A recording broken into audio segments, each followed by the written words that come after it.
இங்க பாருங்க எப்படி இந்த தாத்தா நிலத்தை ஒழுங்குபடுத்தி மாடு வச்சு உழறாரு பாருங்க. அவர் அப்படி கஷ்டப்படுறதுனாலதான் நமக்கு நல்ல உணவு கிடைக்குது இல்லையா?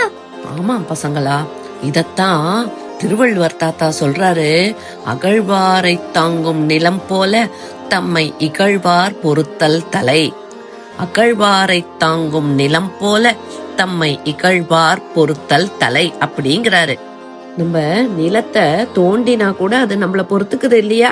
அதே மாதிரி நம்மள யாராவது தப்பாக பேசினா கூட நம்ம அமைதியா அதை பொறுத்து கொள்ளணும். அகழ்வாரை தாங்கும் நிலம் போல, தன்னை தோண்டுபவர்களையும் பொறுத்து கொள்ளும் நிலம் போல தம்மை இகழ்வார் பொறுத்தல் தலை. தன்னை பத்தி தப்பா பேசுறவங்களையும் நம்ம பொறுத்துக்கிறது தான் நமது பண்பு.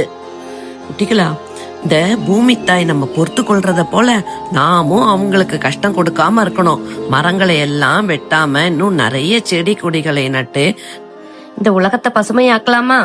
பொறுமைனா திருவள்ளுவர் என்ன சொல்றாருன்னு கத்துக்கிட்டோமா இப்போ? இது குட்டி குறள் பெரிய பொருள்.